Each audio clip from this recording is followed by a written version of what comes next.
പാലക്കാട് അട്ടപ്പാടിയിൽ കടുവ സെൻസസിന് പോയ വനപാലക സംഘം വനത്തിൽ കുടുങ്ങി. 2 സ്ത്രീകൾ ഉൾപ്പെടെ 5 അംഗ സംഘമാണ് കുടുങ്ങിയത്. RRTയുടെ നേതൃത്വത്തിൽ ഇവരെ തിരിച്ചുകൊണ്ടുവരാനുള്ള ശ്രമങ്ങൾ തുടരുകയാണ്.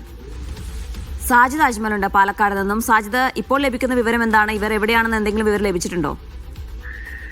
ജിന, അട്ടപ്പാടിയിലാണ് കടുവ സെൻസസിന് പോയ വനംവകുപ്പ് ഉദ്യോഗസ്ഥർ വനത്തിൽ കുടുങ്ങിയത്. പുതൂർ മൂലക്കൊമ്പ് മേഖലയിലാണ് 5 അംഗ വനപാലക സംഘം കുടുങ്ങിയത്. ഇതിൽ 2 വനിതകളുണ്ട്. സുനിത, മണികണ്ഠൻ, രാജൻ, ലക്ഷ്മി, സതീഷ് എന്നിവരാണ് ഈ വഴിതെറ്റി വനത്തിൽ കുടുങ്ങിയത്. നിലവിൽ എന്തായാലും RRT സംഘം ഇവർക്ക് അരികിൽ എത്തിയിട്ടുണ്ട്. ഇവരെ ഉടൻ തന്നെ ഈ താഴെ എത്തിക്കും. അവർക്ക് ആവശ്യമായ വെള്ളവും മറ്റ് സൗകര്യങ്ങളെല്ലാം തന്നെ അവരുടെ കൈവശം ഉണ്ടായിരുന്നു.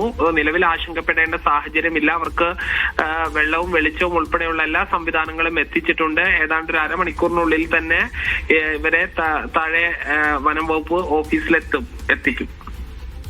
ശരി, സാജിദ് അജ്മലാണ് വിശദാംശങ്ങൾ നൽകിയത്.